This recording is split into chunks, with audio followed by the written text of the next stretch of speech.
Hi everybody, I'm Nicole Pearson. I'm here to talk to you today about my role as an environment manager in SSE Renewables.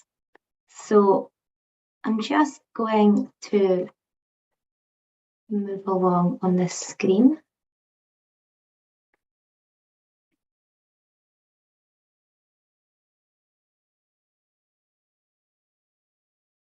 Sorry, just having a little bit of a screen freeze. There we go. Okay, so you've all signed up today to hear my talk, Otters to Oil Spills, Renewable Energy and the Role of the Environmental Advisor in Construction. So today I am going to talk to you about my role, which is an environment manager in renewable energy. So I work for SSE and we are currently moving forward with lots of different renewables projects. And my role really is to protect the environment whilst we do that. So I don't know what your backgrounds are, how much you have learned about energy or renewable energy. So to set the scene, I'm going to do a little talk about energy. This may be new to you or it may not be. So I won't spend too long talking about that. And then I'll talk about what renewable energy is before I move into my role, just so that you can have an understanding of kind of the background and why this is really important. Now, I think some of you will be wanting to use these slides for inspiration. So obviously we're not in person, but I will let you know the sort of activities I do when I deliver this talk in person, and then you might choose to use those activities or something similar when you do it. So to start with, we'll just do a quick kind of recap for some of you, or the first time you're hearing about it, with what is energy. So energy is defined as the ability to do work. Now, that's kind of a really wide-ranging concept to think about. And when you kind of think about it, it basically means everything we do, we require energy. So whether we are moving, so if that's walking, running, swimming, cycling, even breathing, a sports day, anything, you need energy in order to do that. So everything we do requires energy. Now, if you're cooking, you're going to need energy. So that might be making really nice pancakes, like in this picture here, is using your stove, or it could just be simply opening your fridge. You're going to require energy. It's the same with lighting the streets and lighting your homes. You require energy. Heating our homes, keeping ourselves warm and our pets, we need energy. And transport, so driving, flying, anything like this, it all requires energy. So everything that we do in our daily life needs energy, more so now, more than ever. Now, I know that obviously I can't see any of you and I can't see your hands, but maybe if there's a teacher in the room, if they could facilitate this bit here, I'm going to ask you to put your hand up if you've done any of the following this morning. And then when we get to the end, I just want you to have a look around and see how many people have their hands up. So can you put your hand up if you have turned on a light this morning? Now the clocks did go back, so it's maybe not as dark this morning, but if you've watched TV, if you were up super early and had time to watch some TV, if you opened the fridge to get yourself some milk, or if a parent or somebody else opened the fridge, if you've had a shower, if you've used a phone today, or if you've travelled to wherever you are currently by car or by bus, and then just take a look around the room and see how many people have their hand up. And I'm pretty sure that almost all of you will have your hand up for this, because we really do use energy constantly. Even just in one morning, we've used so much energy. And it's really important that we get that energy from green and renewable sources as much as possible, because we want to make sure that all the energy we are using isn't having an adverse impact on the environment around us. So you may have heard of renewable energy, or you may not have, and it's actually quite a simple concept. So the word renewable and the fact they called it renewable energy just means that the source of that energy is never going to run out. So there's three main sources that we use, particularly with SSE, and they are the wind, the sun, and water. So when I say it's renewable, I mean that there's a wind turbine on that first picture. That's what I work in. I work in wind turbines for wind energy. I work on them mostly offshore, but also some onshore. Now, when you think about the wind turbines, the wind will turn the turbine, but when we're using that wind, it doesn't run out. Okay, it might not be windy one day, but the wind hasn't gone anywhere. It hasn't disappeared forever. It will come back. So we can't use up all the wind, just like we can't use up all the sun. And in most places, you also can't use up all the water. Now, obviously, there are some places where the area is windier. So the UK is very windy, so wind energy is really good for us.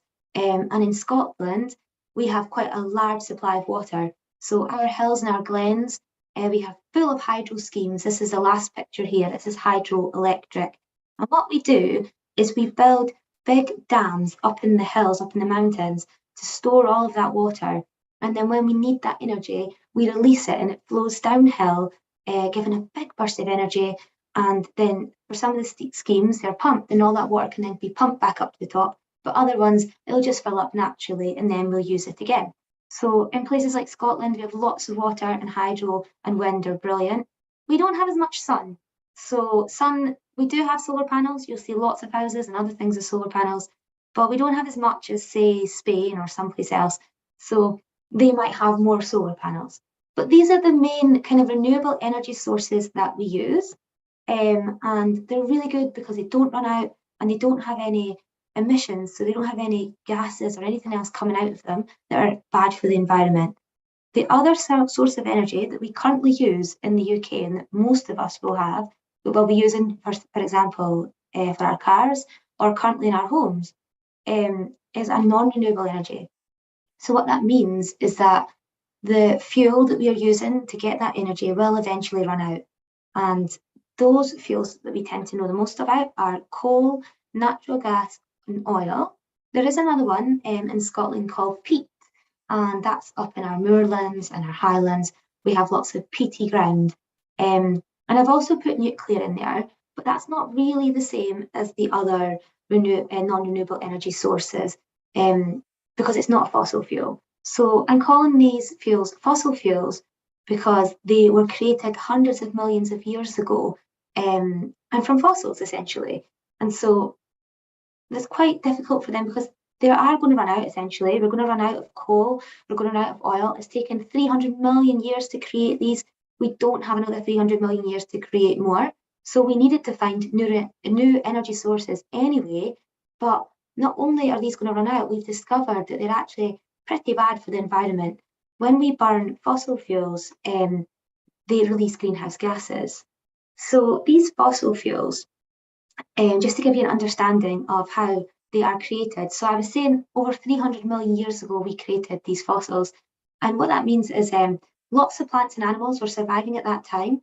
And the conditions in the earth and the atmosphere were just right so that when they died and started to decay, they would slowly turn into these fuels. We don't have the same conditions now. The planet's a very different place. We can't create these again. And in any case, it took millions of years.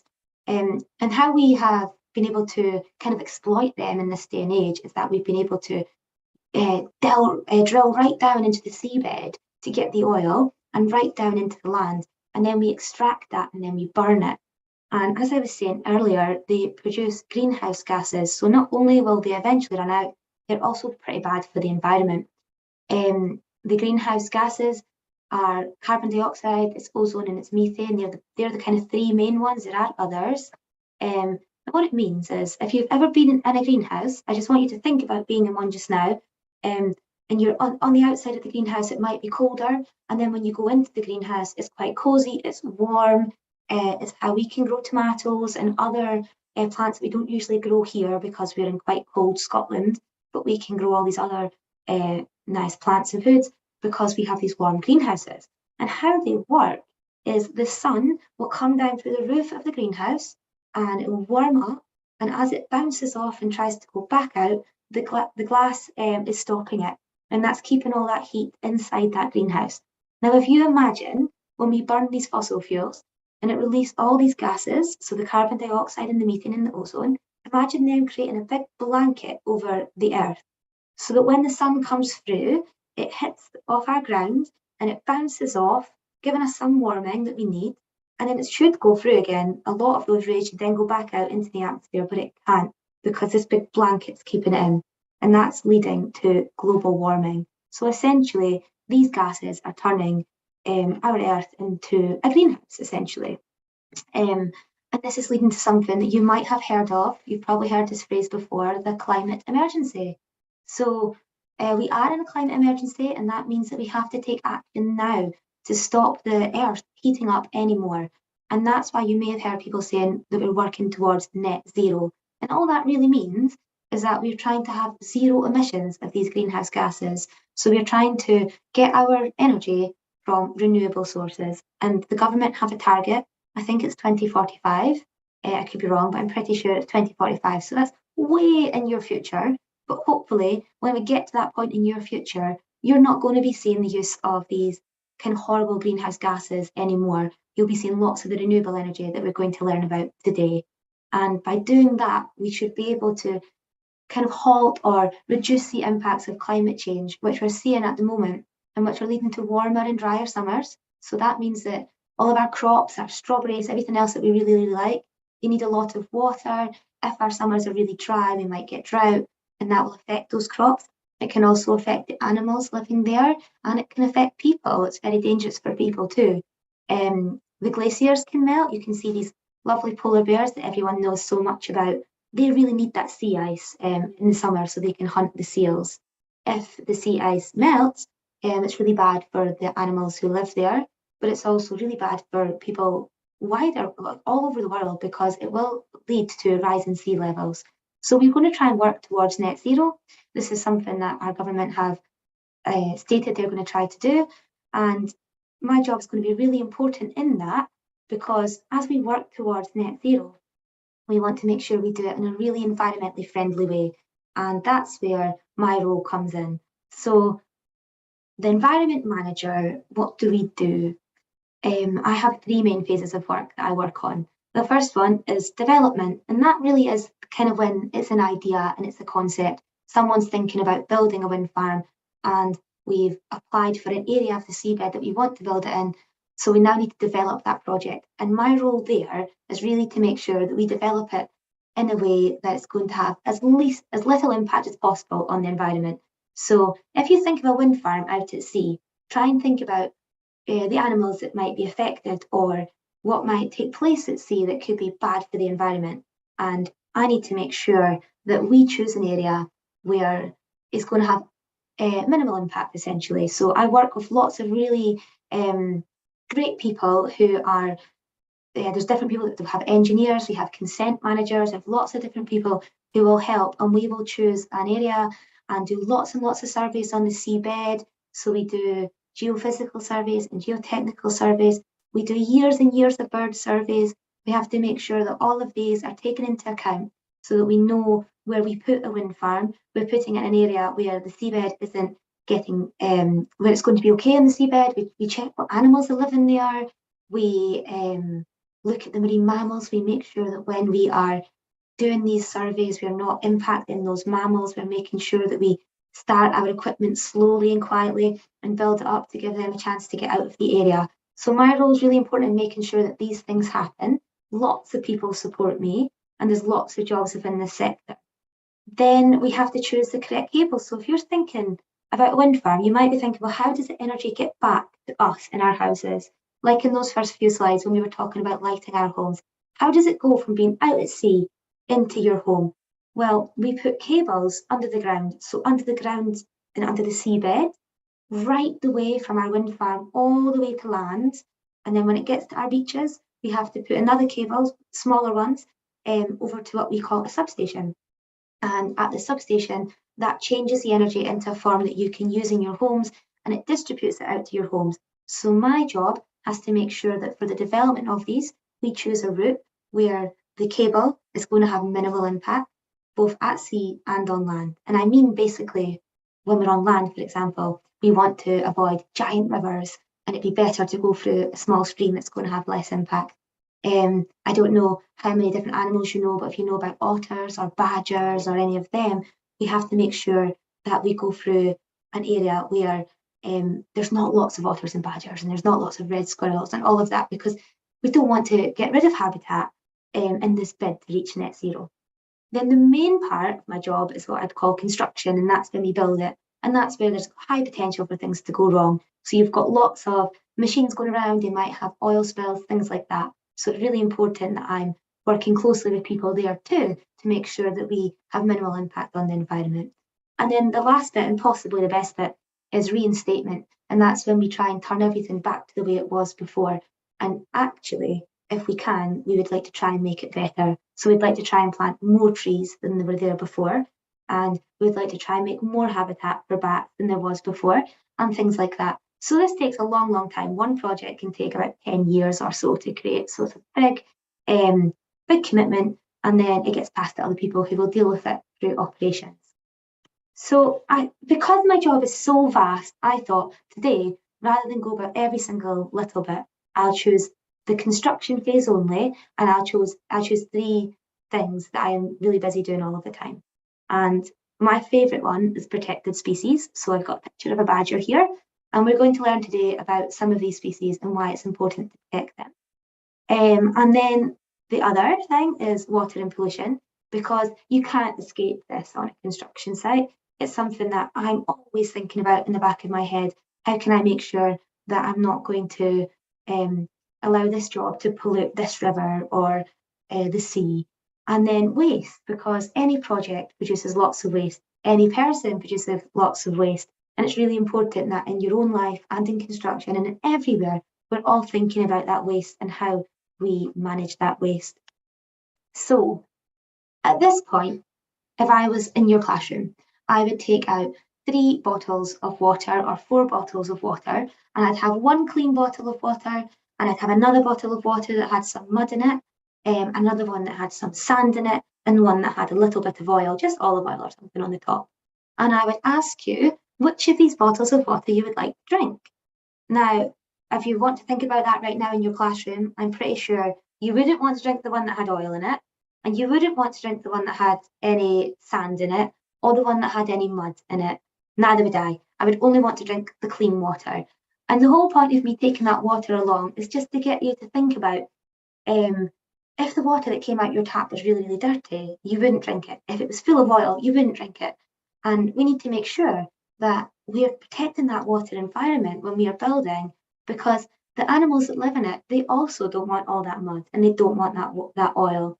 And not only that, everybody, I don't know where you're all based, but if you're based in a city, it's quite likely that you're going to get your water from your tap that comes from a water treatment place or wherever.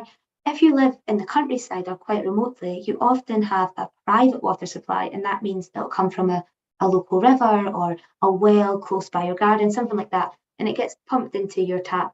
And so if we go through that, we need to make sure that we are making sure that water is clean. We cannot give people dirty water to drink. And if you look at this top picture here, the one that has the blue sort of big long sock-like thing across it, that's what I would call a boom. And the water there looks pretty dirty, and that's oil that's on that water. Now, oil's really bad because it can suffocate out everything living underneath it, basically. There's no oxygen getting through.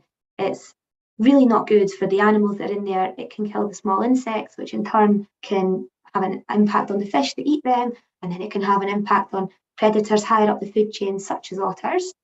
And the same goes for when we're at sea. It can have a really bad impact on the wildlife at sea.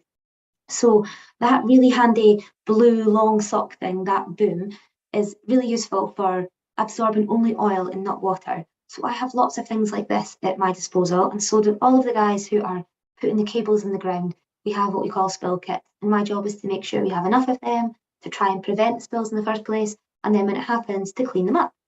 That really dirty water in the picture along from that is something I would never want to see on a construction site, and thankfully very rarely do, because we put lots of mechanisms in place to stop dirty water reaching water courses, and that we try to filter it out at each level so that by the time it eventually reaches the water, we have clean water going through. And that's why having an environment manager is really important, to make sure that that is taking place, that people aren't cutting corners and just rushing through to get the job done. Now, they're really obvious signs of pollution, but the bottom 2 pictures might be things that you wouldn't think of. So there's a little boy holding his ears, and that's because noise pollution can be really, really bad. So I have to make sure that the noise level is acceptable on construction sites for people living nearby, but also for the animals. So we do lots of different things. We'll monitor the noise. We will also use silencers on the machines or put up barriers to prevent it. And then the last picture of that digger and all that dust is to highlight that dust pollution is also an issue. And the easiest way to get rid of dust pollution is on those dry days when it's windy and the dust is blown about. We make sure we've dampened all of the soil that we're using so that it can't blow about. So they are huge issues in construction and something that you need an environment manager for.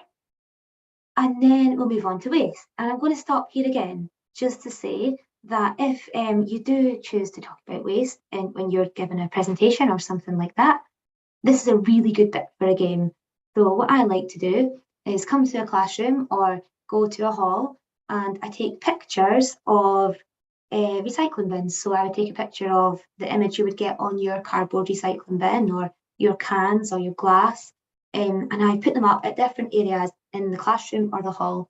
And then everybody stands in the middle and we play a bit of a game to see how good our recycling knowledge is. So for example, have a think about this just now. If I shout out an item, I want you to think about or say where that item should go, which bin it should go into. So if I said cereal box, where would you recycle that? And the answer would be the paper or cardboard bin. And if I was to say a can of fizzy juice, it would go into the can recycling. And you can do that for quite a time. You can get quite tricky. You can say things like a sweet wrapper. That's not very obvious, and that's often not recyclable and would have to go into general waste. So you can play those games. You can have a list of things that you would like to recycle, you would like to shout out, and make sure you know the answers. Always best to know the answer before you shout out the item. So at this point as well, I always ask the group to think about why we should limit waste. So maybe you can have a think now about why you think we should limit waste.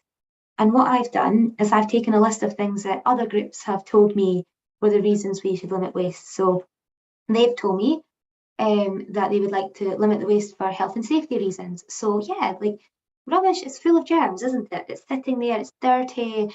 You can have all sorts of horrible things in rubbish. It's not always crisp packets. You can even have like really gross things like dirty nappies or anything like that. So you want to make sure that you're limiting that. On a construction site, we can also have pretty nasty waste stuff too. So there is a health and safety element on construction sites too. And just that it's health and safety issue for us, it's also an issue for wildlife. So lots of people told me about the wildlife, and of course that's a massive concern. One group have told me about microplastics, and I don't know if you've heard of them before, but basically plastics doesn't ever really degrade, it just gets smaller and smaller, and we find lots of these microplastics in our rivers and in the sea, and animals can eat it, and then we can eat those animals, and then it can be found in us. So this is becoming a huge concern. Particularly, contaminated waste is particularly an issue for construction sites. So remember that picture I showed on the last slide with the big blue sock-like boom. Once that's been used, once it's saturated with oil, you need to take that as contaminated waste. We can't put that in normal waste, and these things are really costly.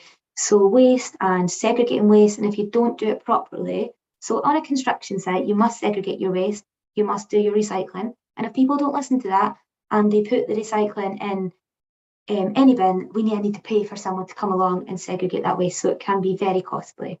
And another thing people pointed out was that it just looked pretty ugly, doesn't it? If you have waste everywhere, it looks pretty ugly. So these are the main reasons that we should be reducing our waste, reusing it and recycling it. And it's the same on a construction site, just like it is at home. So now we're going to move on to my favourite bit, and we're coming very close to the end of this talk. And this is where we talk about protected species. So my background before I became an environment manager was working in conservation, and there's lots to do with wildlife. And I really love that my job allows me to protect wildlife now when we're producing and creating these amazing renewable energy projects. So this here is a picture of oyster catcher chicks, and they're very, very cute and fluffy. I don't know if you know what oyster catchers are, but you've probably seen them before. So I'll just try and explain. The adults don't look anything like this. They are black and white, and they have long pointed orange beaks, orangey red beaks, and you've probably seen them in your school grounds often in the winter, and they'll walk around beside seagulls and other birds, and they'll try and find worms in the grass. Have a look out for them next time, because you probably will see them. And these are their chicks, and their chicks are very well camouflaged, as you can see. And that egg there is hatching, so it's still to come out, but a third chick is on the way. And if you have a look at that nest, do you think it's good? I mean, it's not the best nest that I've ever seen. Oyster catchers are not the best at making nests. They just push some stones into a little lump, and then they lay their eggs, which also look like stones. So you have to be very careful when you're on a construction site that you don't stamp on them. But luckily, I knew that these ones were here because I could hear the mum getting very upset as I was walking along the site. And I knew that there must be a nest nearby because she did not like me being there. So birds are protected, all birds, every bird, even pigeons. So if any bird decides to nest on a construction site, I work with other environmental specialists to make sure that we don't disturb those birds, because we would be breaking the law. And it's also just not very nice. So what we do is if we find a nest, we figure out the appropriate buffer area, and that means that nobody can go in that buffer area. Now, oyster catchers are quite tricky, and she was quite upset even when we weren't too close to the nest. So we had to make sure that we were I think it was about 150 metres away. I can't remember exactly, but I would take expert advice from people called ecologists, and we would put up a buffer, and we would say, no one can go in that area. And if that means that they can't do work, they have to stop work, because this nest is so much more important. So we have to make sure that even if it's a pigeon's nest, people can't work in that area. So this is really tricky in construction, because we don't want to really work too much in winter when there's all the issues of water and all the pollution that brings. But then if we were to work only in summer, we would have the issues of birds. And this just means that you must have an environmental person present all year round. So I want to do a little bit of a quiz with y'all. Now, obviously I can't see you, okay? So we're going to have to do it in your classrooms. So I'm going to show you a picture like this one of a hedge, and I want you to put up your hands if you think a bird would nest here.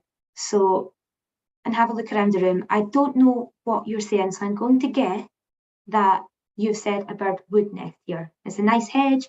It'd be a nice place for a bird to nest.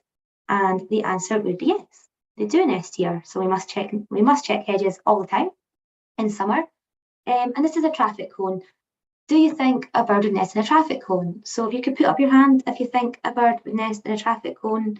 I'm going to assume that maybe some of you have said yes, but quite a lot of you have probably said no. And the answer in this case is that it would, but not all the time. So it's a bit of a trick question. One of the traffic cones I've seen before have been propped up on a stone, and the bird's gone underneath and has built a nest. So we have had traffic cones with nests in them before on construction sites. The next one is a bin. So put up your hands if you think a bird would nest in a bin. I would say ordinarily they would not, but in this case, and it has been the case lots of times, if you have garden waste or something like that that is overflowing, robins and blackbirds, they love to nest there. So make sure you check your brown bin the next time if it's overflowing before you empty it, because birds will nest there. So this one is a motorway. If you think they'll nest here, you can put up your hand. Okay, so around the motorway in the picture there are trees, but I'm not bothered by the trees. I'm thinking about in the actual middle of the road. And I would say that no bird would want to build a nest in the middle of the road. That's not to say they haven't tried. They possibly have, but they wouldn't survive very long. So this is not some place where you expect to see a nest. Now this one is a bit of a giveaway. So there's a satellite dish there, and you can see behind it some sticks. And this was sent in to me by someone who really wanted me to include it. And it was a magpie nest on their satellite dish. So yep, they really will nest places like that too. Anywhere they see an opportunity, a bird will nest. A digger. If you think a bird would nest in a digger, put your hand up now. So I'm assuming quite a lot of you will probably think no. It doesn't look like the best place to make a nest. But if the digger has been turned off for quite a while and it's in the middle of the nesting season, then yeah, the birds will sometimes nest there. There's particular culprits that will do it quite a lot. So it's really important that people on site check the diggers or any item of plant really before they start it up if they've been away for it from any length of time. In the bird nesting season, which is in the summer. So, I've ticked this one too quickly. This is a pile of sand, and if you look really closely, you can see there's little dots on the sand on the sort of vertical face of it. And really on construction sites, we would ask people not to leave vertical faces in piles of mud or piles of sand for this very reason. But sometimes the weather or whatever else, something happens and things go wrong, and then it's up to the environmental team to make sure that nobody works in that area if there's any nests. And in this case, those little holes are sand martin nests. And so this did delay work in that area for quite some time because nobody could go into that sand until all the babies had fledged all of those nests. And you can see there's quite a lot. And then once they're gone, you're free to go back into the area. So it's not just birds that are protected, there are some other protected species, and I'm going to go through some of them that have the highest level of protection now. Now, before I start, I just want to say that for some of these animals, but not all of them, I've got some wildlife camera footage, and I didn't know how to provide it. I'm not sure if there's a way, but if there is a way, maybe through YouTube or something like that, we could figure out and I could provide it at a later date for anyone that did want that. But I don't know technically how to do that at the moment. So I'll just go through the animals. But if we were in person, I would have a camera trap footage where you would be able to see those animals there. So I have got, I've just had a message saying that I can send it, I can send you that camera trap, I can send the camera trap footage and then it can be sent out to you. So I'll let you know about the animals that I have to go through. So this first animal here is a Scottish wildcat, really elusive and really important because there's hardly any of them left. So we must protect them. We absolutely want to avoid building in an area where there are wildcats. And if we absolutely must, we have to do everything in our ability to make sure we don't damage their environment. Now, bats, there are about, I can't remember, I've forgotten off the top of my head, I think about 78 species of bats in Scotland. But we basically have to make sure that we are not disturbing bats either. So bats can live lots of different places. They can live in trees, they can live in houses. So if there's houses or farm buildings that are going to get knocked down or that we're building next to, we have to make sure we survey them for bats. And if the bats are there, we have to get something called a license, which allows us to try and move them on to another area. And these are really, you have to do certain things, write up protection plans. There's lots of things. It's really comforting to know that there's lots of ways in which these animals are all protected and lots of hoops to jump through before you can build anywhere near them. And that's super important. And that sort of legislation, those laws, basically, they should be protected because we need to make sure that these animals remain protected. So these are European Union protected species. And we are no longer a part of the European Union, but in Scotland, we will continue to have these this legislation in place. So we see our wildlife as really important, and I think that that's a great thing about living in Scotland. And you might not know what this animal is because I've put the world's worst picture on, and you can't see his tail, but this is a beaver. And you might know that beavers were reintroduced to Scotland in recent years, and they're now protected. And they're brilliant. They're what we call ecosystem engineers, and they're so good at creating brilliant habitat for other species. Over the years, humans have taken rivers that would usually be windy and they would have floodplains, and we've made them really boring, really straight, and really prone to flooding.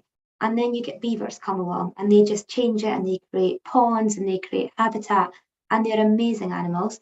And if you're ever out on a walk, so if you did see me in person, I have lots of sticks that beavers have chewed. If you're ever out on a walk if you live in Dundee, I know some of you live in Dundee, you get them at the Dichty Burn. Maybe not specifically Dichty, but they go off from the Tay, and you can look for sticks that have been chewed. You can look for trees that have been they've been chewed around, and you have like a triangle and it's fallen down. This is all the work of a beaver. So you might never see the beaver, but you can see their handiwork. And some people get upset thinking that they might destroy the trees, but there's so many ways. If you think a tree needs protected, you just need to put a mesh grating around it and they can't get to it. So it's really not a big deal. And they tend to go for trees that need to be taken down anyway. So beavers are excellent ecosystem engineers. And this lovely animal here is an otter. I do have some camera trap footage of an otter, so you will get to see that, not today, but when I send that out. They're protected anywhere where they're breeding, which are called holts. They have, where they rear their young, is an area called a holt, and it's usually in the bank of a river someplace. They're protected. This animal here, you may not have seen it before. It's not one that we really come across too much here in Scotland. It's a great crested newt. Now you do get it, but I don't really ever come across it. So these newts are protected as well because they're really rare. And I think I mentioned at the start of this talk that I do a lot of offshore wind farms. So there's obviously animals offshore that are also protected. And in this case, I put a picture of a dolphin, but it's also porpoises and whales are also protected under this highest level of protection, this EU protected species. So these animals are all very, very protected by the law. Now, there are other ones that are not protected with the EU protection, but we have what we call the Wildlife and Countryside Act, and they're protected under that. But some of them have their own form of protection as well. So badgers, and I've got great footage of badgers. They're really funny, and I can send some of that on to. They're all over the place, but they do really struggle. So lots of habitats getting lost for these animals, roads and things like that are an issue, and sometimes persecution for people misunderstanding badgers or thinking that they're a threat when they're really not a threat at all. So badgers have therefore been protected by their own law, specifically to badgers as well. So they have their own law protecting them, which is really nice to know. And they also have this Wildlife and Countryside Act protecting them. Now, you might never see a badger because they come out when you're in your bed, but you might see footprints of badgers. So be on the lookout for any 5-toed, almost like a dog print with some claw marks in it. If you're out in the countryside, and you might see it's a badger print. This one is a very elusive animal. It's a pine marten. We get them in Scotland. We're very lucky to get them in Scotland, and some nearby to where I am too, not too far away. But you do have to go into your woods and countryside to see the pine marten, and they're very tricky to see. This is a cute little water vole. They're also protected, and they're quite tricky because sometimes the signs of a water vole can be mistaken for the signs of rats. But there are differences, and there are specialist people out there who know the difference between, because you often, doing this job, you often don't see the animal, but you just see what they leave behind. And if you think about what animals leave behind, it tends to be footprints or poo. So there's people out there who can tell where an animal's been from its poo or its footprints, and they're called ecologists. And then we have the lovely red squirrels. So I'm sure lots of you know about the red squirrels that we have in Scotland. And we don't tend to get them that often in our cities, but the city I'm in, Dundee, we do have them here. And they're at threat mostly from squirrel pox brought in by grey squirrels. The grey squirrels obviously aren't deliberately bringing in pox, and they're not deliberately trying to displace red squirrels, but as it happens, they're not native to the UK, and they've come in and they've got squirrel pox, and it affects the red squirrels, and they also are very, they don't have much habitat, and the grey squirrels are really taken over. So we have to protect red squirrels as much as possible in construction too. Now back to offshore, seals are protected under, and they're not EU protected species, but they are still protected here, so we must also protect seals. Now, if you're doing, oh, sorry, I forgot about this one. This one is a legless lizard called a slowworm. So it's not a snake, it looks like a snake, but it's not. But any snakes, lizards are also protected, not as much as the great crested newt, but they do have some protection in place. Now, the final thing I was going to say, if you do this, you might want to get up and run at this point because you've been listening for ages. So what I tend to do is play a bat and moth game. I don't know if you've played this game before, but if you're going to do this with other people, all you need is a blindfold or a scarf. You would have one child who's a bat, and then you'd have another couple of children who are moths, and everybody else has to stand around quite close together in a circle, and you can be the trees, just making sure that nobody gets hurt. So the person who's a bat is blindfolded, and they shout out the word bat, and then the other children are moths, and they will shout out the word moth, and the bat has to try and find them. It's quite a tricky game because it means that everybody has to pay attention, and you have to make sure that when bat says bat, moth must say moth. So this is one of the games you can play if you decide to do any inspiration from these slides. Now, the resources that I've got here are just for you to go through in your own time, but I'll just quickly tell you what they are. The first one is Open Air Laboratories. You might know about it. You can click on that, you'll get sent this, and you can go to that site, and it has lots of free resources to tell you about different trees. You can do citizen science, you can do air quality surveys. It's really, really good, really helpful, and I highly recommend it. The other website is about careers at SSE. It's probably way too early for you to be thinking about that, but if you want to have a look, it's just to say there are so many routes into this. You can do apprenticeships as well as going to university, so university is not the be-all and end-all. And then there's lots of other citizen science apps that will help you to look at species and identify them. My favourite is iNaturalist, and if you have a phone or some form of tablet, you can take a picture of butterflies or bees or flowers, and it will tell you what they are. Now, it's not always right, so you have to use it with some caution, but it's so useful to get people to learn about nature without having to be an expert.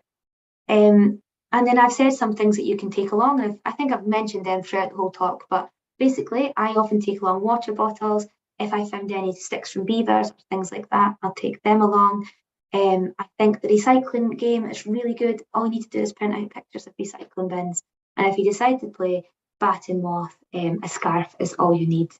So that's all from me. I think you can ask questions now by going to Menti. So if you were to scan this QR code, and you can put up some questions. So if you've got any, I will read those questions out when they come through in the chat, and I can try and answer them as best I can for you. But thanks for listening. And yeah, we'll get you some animal chat footage over the coming days.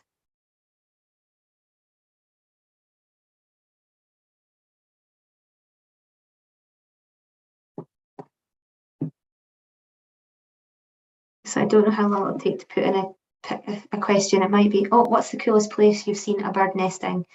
Okay, so for me, the coolest place that I've seen a bird nesting was probably, well, I really liked the traffic cone. That was one of my favourite ones. But also, I really loved we have massive cable drums in my job where the big cables go into the ground. And one day when we were walking along, one of the graduate environmental advisors saw a little bird's nest in a tiny, tiny, tiny little hole within that cable drum. And then it meant we had to spend the rest of the time looking through every single one of the hundreds of cable drums to see if there was any nest and trying to block any up. So I really liked that one. Someone's asking what project am I working on now? So the project I'm working on now, I can't actually say the name of it because it's in the very early development stages, but it's an offshore wind project. It's going to be really, really huge, and it's going to be here in Scotland. And then it's just too early to even tell you the name of that, but as it does go, as it moves on, it'll get a name. And I'm working on one also off the coast of Carnoustie in Scotland. Which of the species you spoke about do you think are most in danger? That's a really interesting question. So they're all in danger really for different reasons. The Scottish wildcat's really, really rare, and it's in danger because there's inbreeding between that and our own domestic cats, and so it's kind of not becoming as wild as it was. So that is in a lot of danger. But for me, I think that animals like beavers and otters are really in danger because they're misunderstood. People think that otters are eating all the fish, and they think that beavers are ruining all the farmland, so they're at risk from persecution. And for me, that's the animals that I think are really most at risk, the ones that humans take issues with. That was a good question. Someone's also said, what is it like to have my job? Well, I love my job because I love wildlife and I love the outdoors and I love being outside. And I find that the people I work with are all amazing. I work with lots of engineers. I work with lots of people who are on the ground working in civil engineering and putting the cables in the ground. And we all come together and share what we're passionate about. And it's really great doing that. It's also very, very challenging having my job because sometimes the environment gets pushed right down the list of important things when people are very stressed. So you always have to kind of be brave enough to shout out and say, actually, listen to me. And sometimes that can be a little bit tricky. So it's tricky having my job, but it's also really rewarding. And I get to go to work every day knowing that I'm going to make a difference. And that's something I don't take for granted. Someone has said, to make sure the windmill is safe in the ocean, do you have to swim to check the area? So I'm not a brilliant swimmer, so I don't have to swim. But we do have vessels, we have ships that go out, and they have to make sure it's safe. They have to look for unexploded bombs. So believe it or not, there's lots of unexploded bombs from all of the world wars we've had.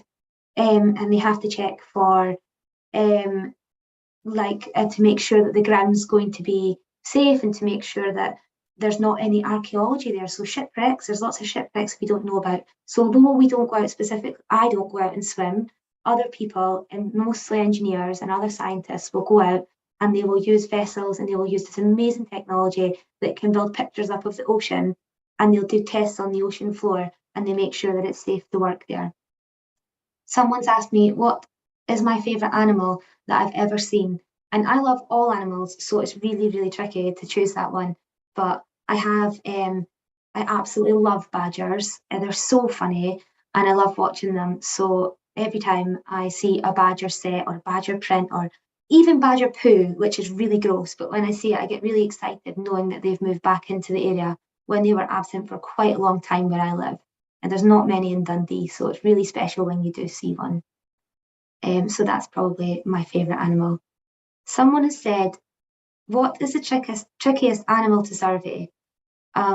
People will have different opinions on this, but because I think bats are the trickiest to survey for, because bats are nocturnal animals, so you need to get up super early in the morning to survey for bats or stay up really late at night.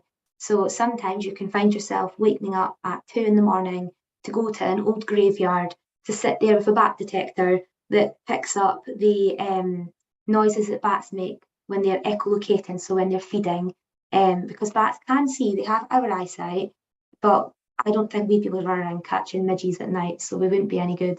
But bats eat something like 3,000 midges a night, and they have to echolocate, and this helps them. So the bat detector picks up the noises they make, but we have to sit for hours in the dark trying to watch to see if they come out of a building or come out of a tree. And then you do that until the dawn comes up, and then you go home and you've got to work all day, and then you might have to go back at night and do another bat one at night, and they might not come out until really late, like after midnight or even later. So I think they're the trickiest. Someone's asked me how many wildcats have I seen, and I've never seen any wildcats. So sometimes with this job, like I said earlier, you don't always get to see the animals. You often do, but you mostly get to see their poo or their prints. And in the case of wildcats, I've only ever seen them in a zoo, so that they are really, really rare. I've never seen them, and I spend a lot of time outdoors, but I've never seen a wildcat. Someone's asked, how many ocean wind farms are there? And that is a brilliant question that I do not know the answer to, but there are quite a lot. It is new. It's a new thing, having offshore wind farms, and it's quite an exciting time to be involved in it because we're learning loads as we go along. But there are still some that have been built. There's one off the coast of Carnoustie called Sea Green.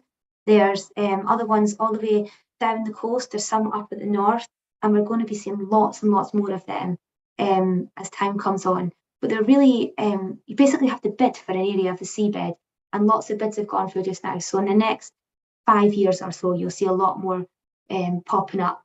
If anyone is in Dundee, the harbour at Dundee has got some of the wind turbines being stored there, or the big yellow things are jackets that they sit on, and some people think that they are oil rigs, but they're not. And if you see one coming on the road, they're huge, they're absolutely massive. Someone's asked me if I've ever seen an animal that I don't like. I don't think I have, I don't think I've ever seen an animal that I don't like. I think I am cautious around some animals, and I don't run up to animals and pat them or anything like that. First of all, they would never let you. But I think if you are respectful of an animal, then you don't really need to fear them because they won't come near you. You just need to stay very still. I've never seen an animal that I don't like. I'm not a massive fan of spiders, if we're going to include that, but I'm fine with it and I wouldn't kill one. But no, I haven't seen an animal I don't like. I don't think I've missed any questions. I don't know if anyone's got any more. Just checking. I think I've answered them all. If anyone's got any other ones, you can ping them through. I think there's still a bit of time. Sorry. I think, but I don't know if there's any more coming through. So, yes. But just to basically summarise that all, you've had some really good questions there, and I hope you've learned something today on wind farms. And I will try and send you some footage of the animals, particularly the badgers, the otters, there's foxes, and a few deer that I'll try and send. So thank you for your time, everyone. And I will now, seeing as there's no other questions, I think we can wrap this up. Thank you for listening, and thanks for all of your questions.